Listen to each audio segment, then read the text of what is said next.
The Great Pyramid of Giza stands as one of humanity's most impressive achievements, yet it has become surrounded by more myths than perhaps any other ancient structure.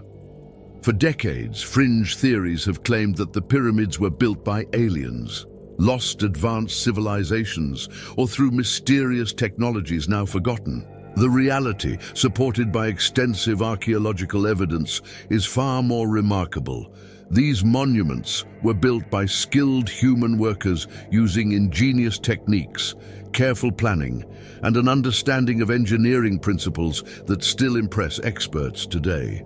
The Great Pyramid, built for Pharaoh Khufu around 2560 BCE, originally stood 146.5 meters tall and consisted of approximately 2.3 million limestone blocks, each weighing between 2.5 and 15 tons. The precision of its construction is extraordinary. The base is level to within 2.1 centimeters, and the sides align almost perfectly with the cardinal directions, deviating by less than 4 minutes of arc. This accuracy resulted not from alien technology, but from sophisticated surveying techniques using the stars, shadow measurements, and careful calculation. Archaeological evidence for how the pyramids were built comes from multiple sources. Quarry marks on the stones themselves identify work crews and provide organizational details. The remains of workers' villages, including bakeries, breweries, and medical facilities, have been excavated near the pyramid sites. Tombs of pyramid builders contain skeletal evidence of the physical stress their work entailed, including compressed vertebrae and arthritis consistent with heavy labor. These were not slaves, as popular culture often depicts, but paid workers, many of them skilled craftsmen who took pride in their contribution to projects that would ensure their pharaoh's eternal life.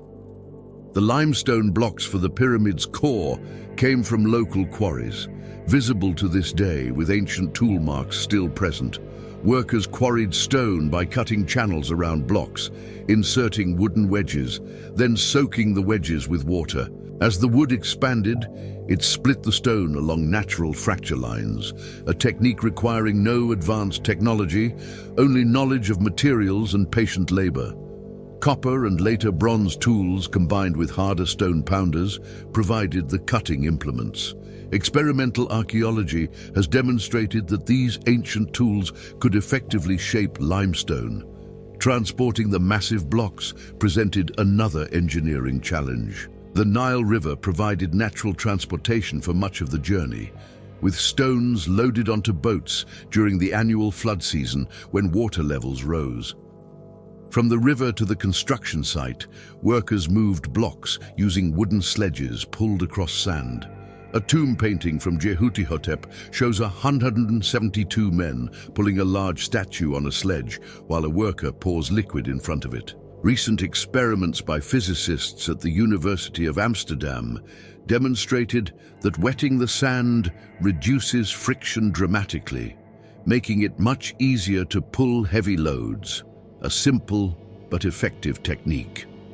The method of lifting stones to the pyramid's upper levels has been debated by scholars, but several practical solutions exist, all feasible with ancient technology. The most widely accepted theory involves external ramps, either straight, zigzag, or spiral in configuration. Evidence for ramps has been found at other pyramid sites. The ancient Greek historian Herodotus, writing about 2,000 years after the pyramid's construction, described machines that lifted stones from one level to the next, possibly simple lever systems or Shadoof-like devices. Recent discoveries of internal ramp systems within some pyramids suggest a combination of methods may have been used. The workforce organization required for pyramid construction was impressive. Egyptian records and archaeological evidence indicate a permanent workforce of skilled laborers, supplemented by rotating crews of peasant farmers during the Nile's flood season when agricultural work was impossible. The Greek historian Herodotus claimed 100,000 workers built the Great Pyramid, but modern estimates suggest 20,000 to 30,000 workers over approximately 20 years is more realistic. This workforce required substantial infrastructure, housing, food production, medical care, and administrative oversight. Pierre Tallet's discovery of papyri at Wadi el-Jarf in 2013 provided remarkable insights into pyramid construction logistics. These papyri, dating to Khufu's reign, record daily activities of work crews, including transporting limestone from Tura quarries to Giza via the Nile. The Inspector Mera's journal describes moving blocks and coordinating deliveries, mundane administrative records that nonetheless confirm the very human process of pyramid construction. Mathematical knowledge evident in the pyramid's design shows sophisticated understanding of geometry. The pyramid's slope angle of approximately 51.8 degrees creates a specific mathematical relationship between height and base. Some researchers believe this reflects deliberate incorporation of the golden ratio, or pi, though this remains debated. Whether intentional or resulting from practical building considerations, the precision demonstrates advanced mathematical capability. Contrary to claims that pyramid construction remains mysterious, experimental archaeology has successfully demonstrated ancient building techniques.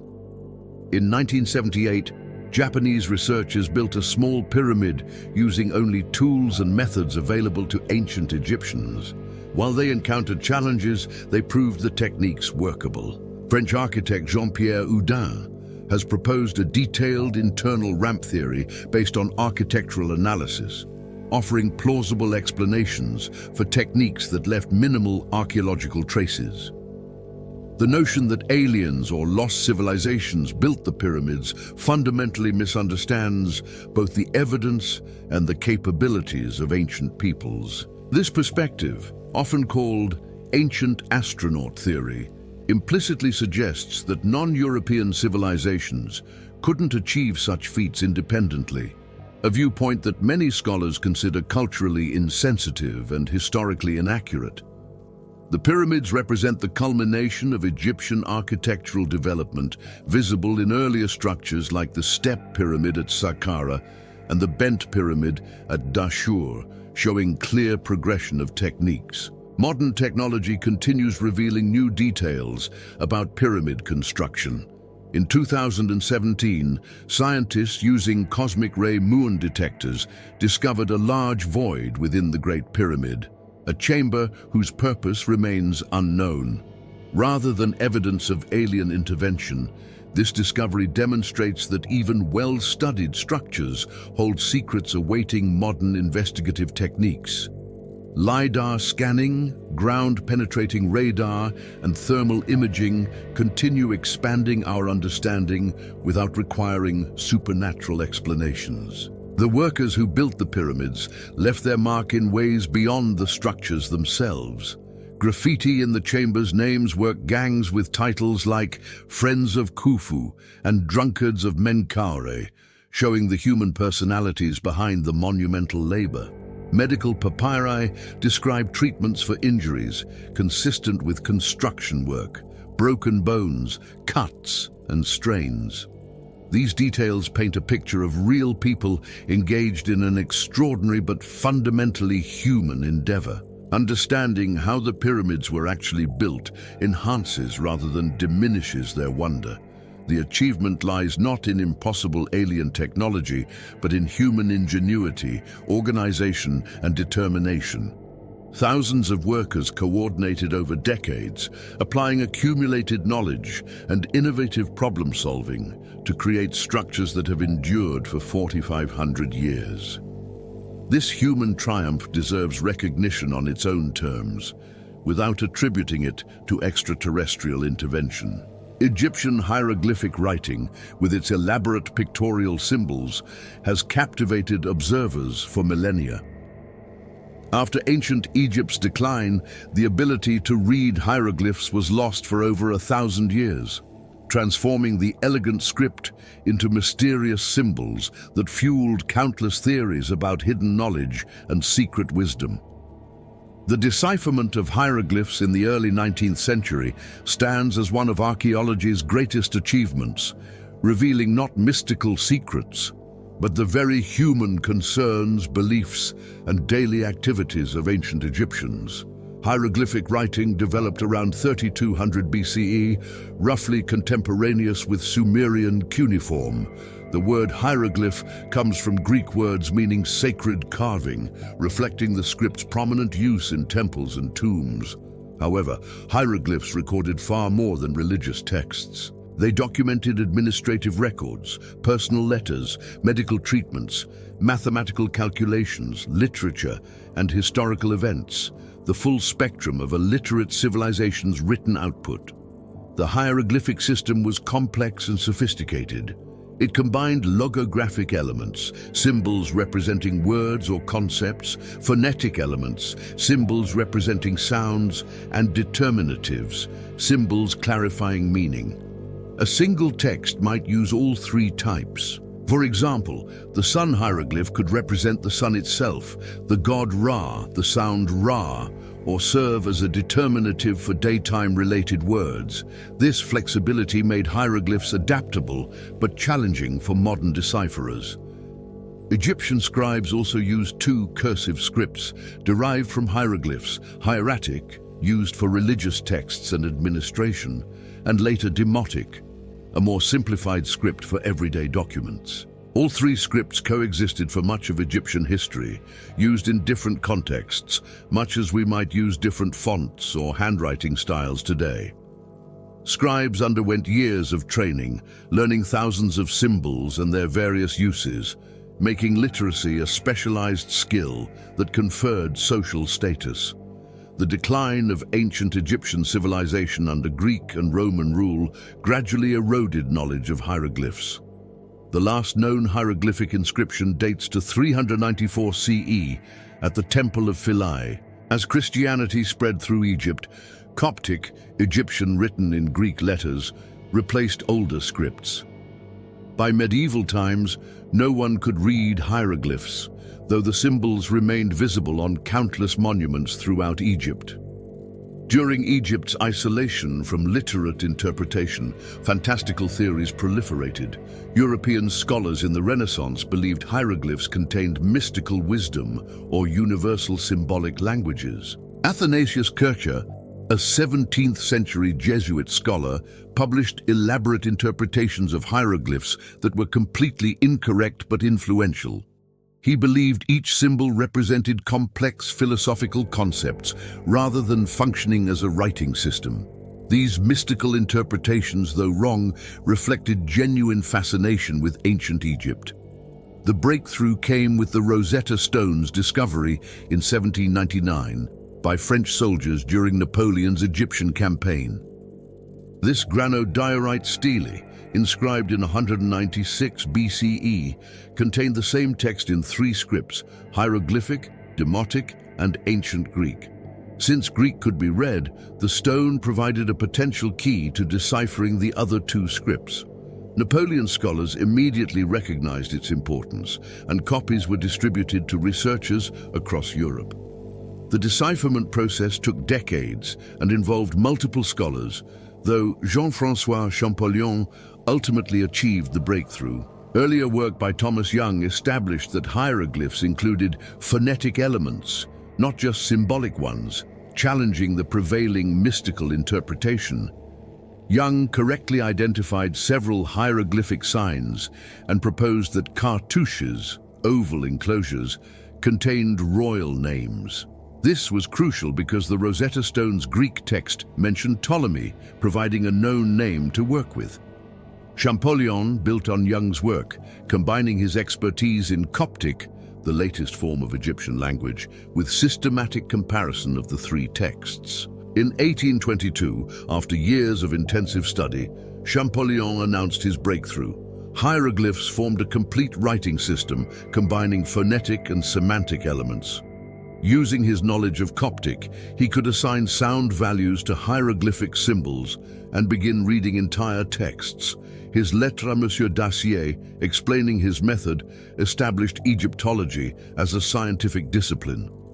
Champollion demonstrated his system by reading cartouches from various monuments, correctly identifying pharaohs' names. When he read the name of Ramesses II on a temple inscription, proving the system worked for texts far older than the Rosetta Stone, the validity of his method became undeniable.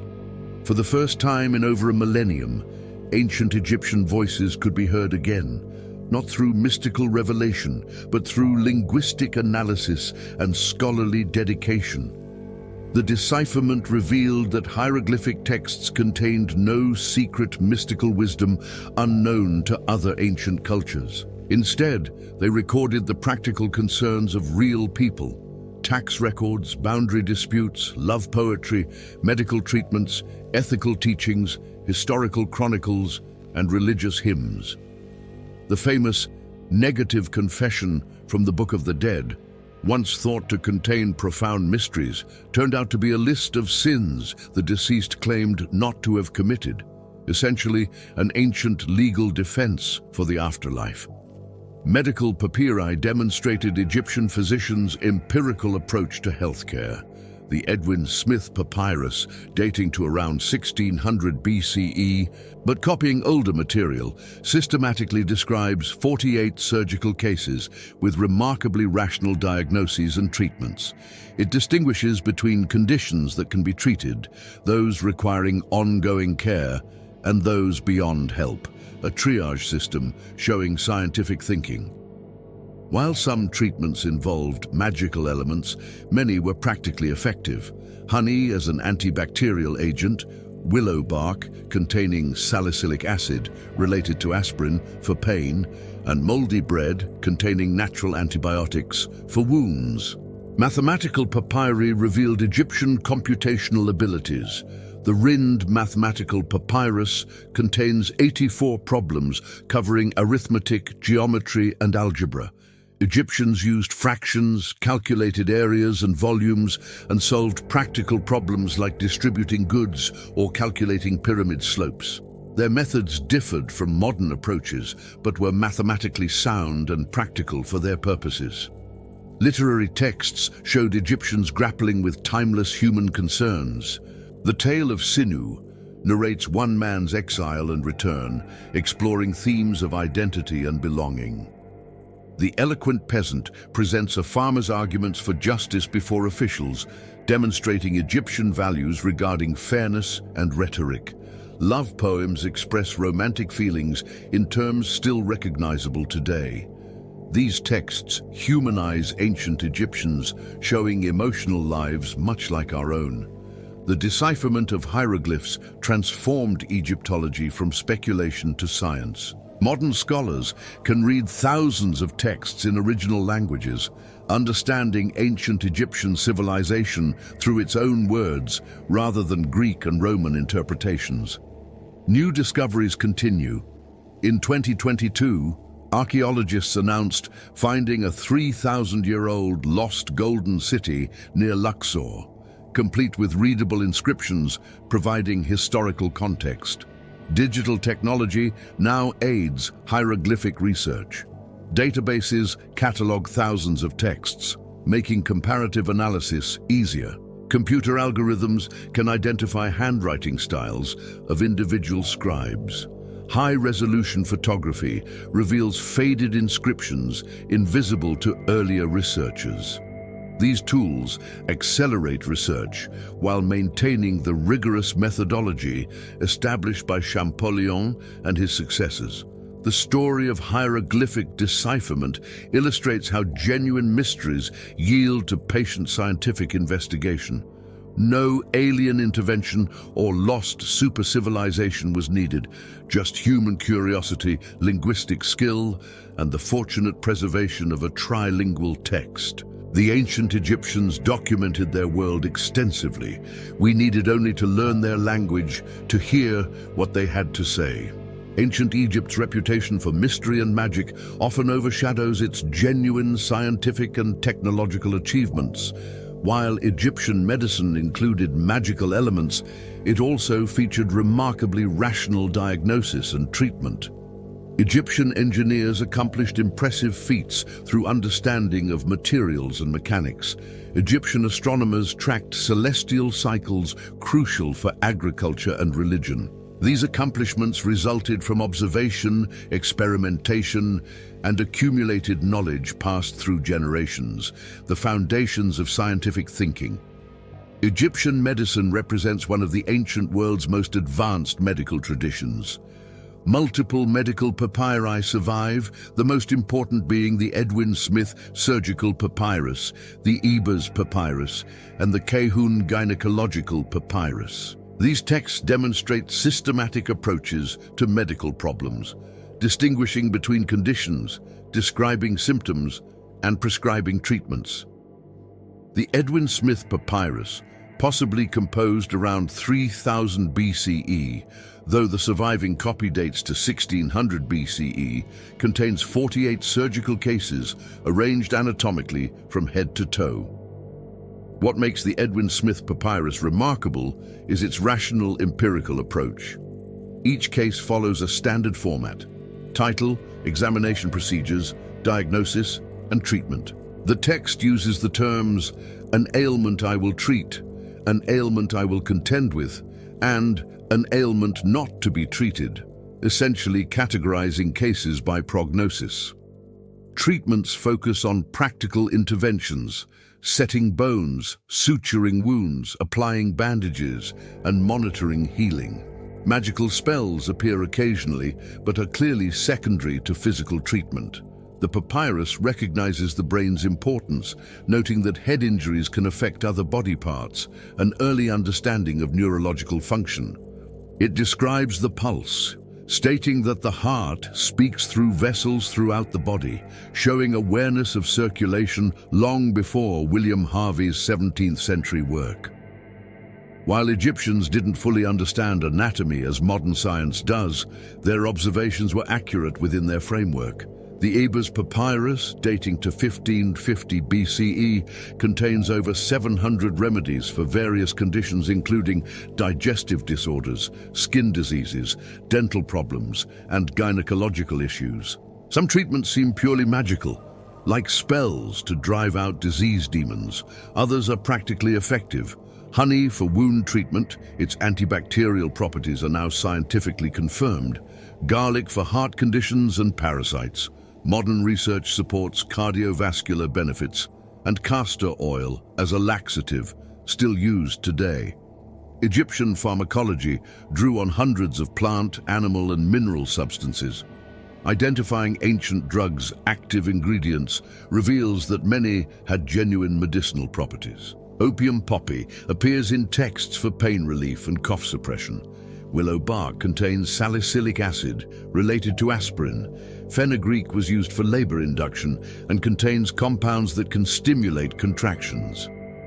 This doesn't mean Egyptians understood modern chemistry, but through trial and error, they identified materials with therapeutic effects. Surgery was practiced, though the extent remains debated.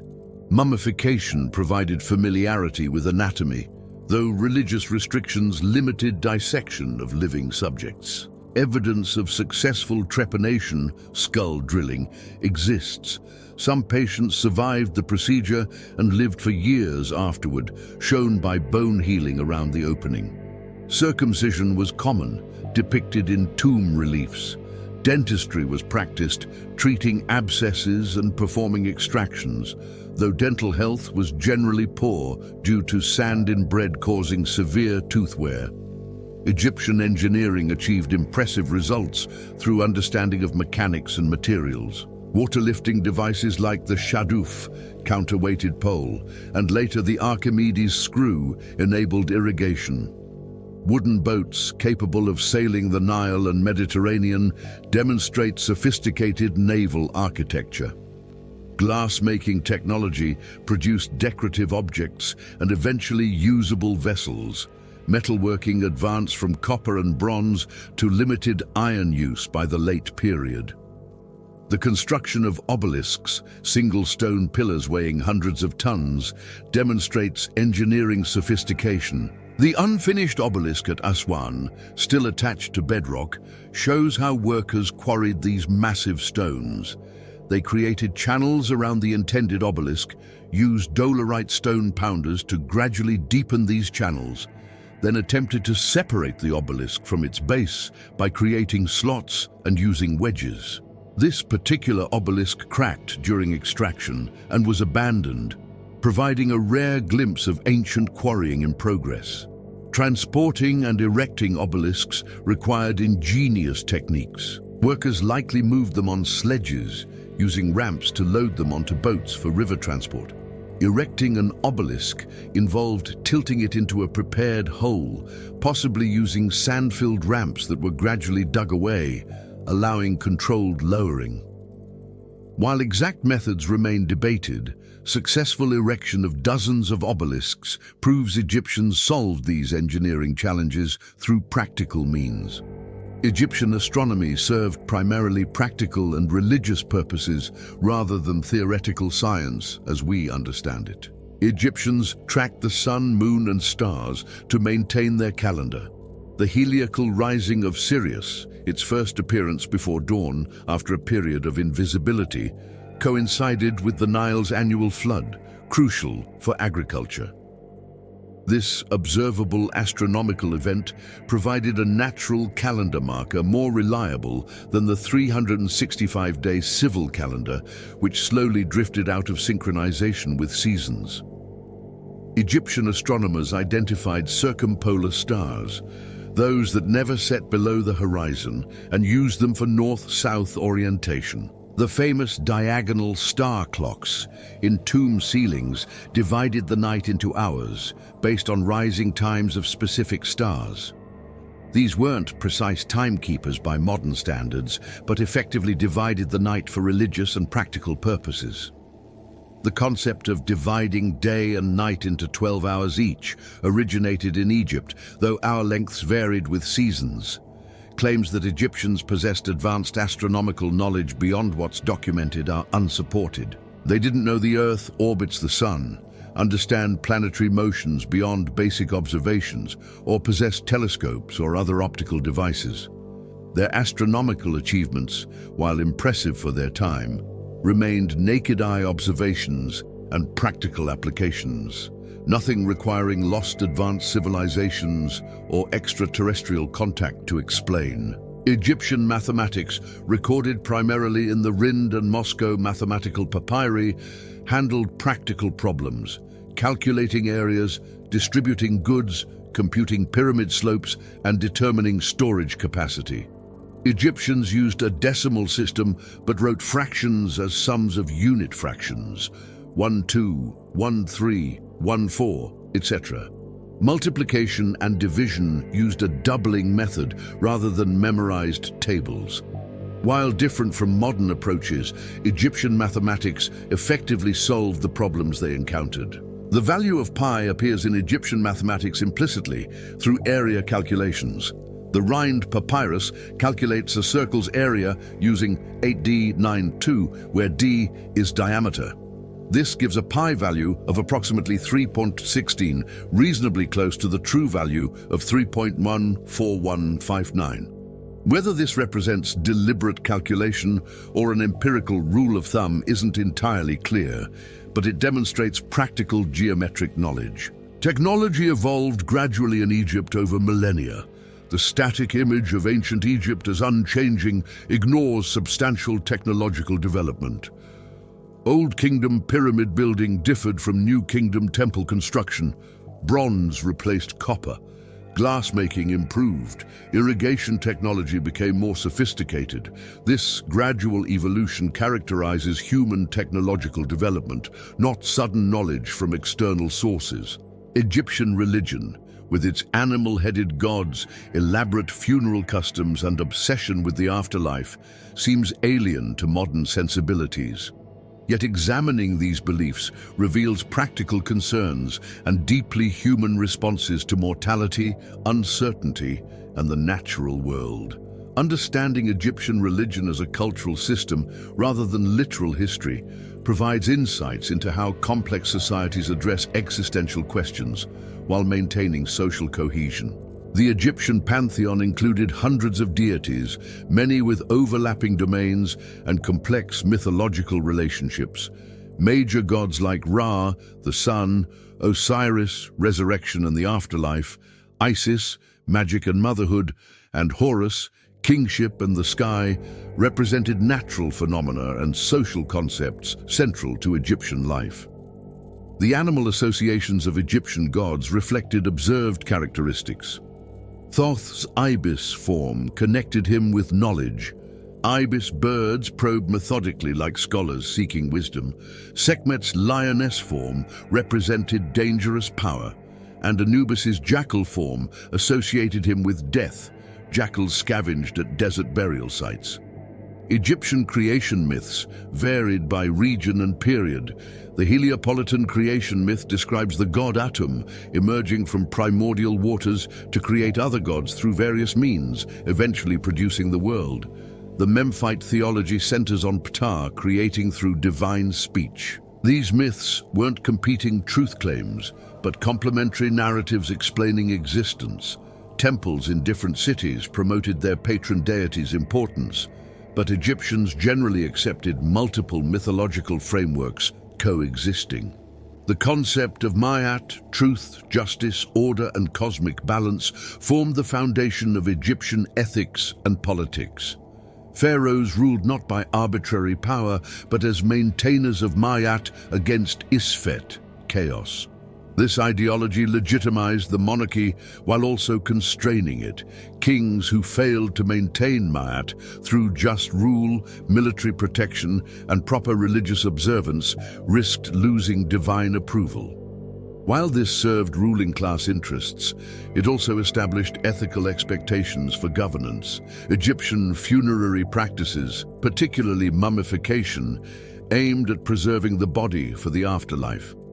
Egyptians believed the Ka, life force, and Ba, personality, required an intact physical form to reunite after death. Mummification developed over centuries, reaching its most sophisticated forms during the New Kingdom.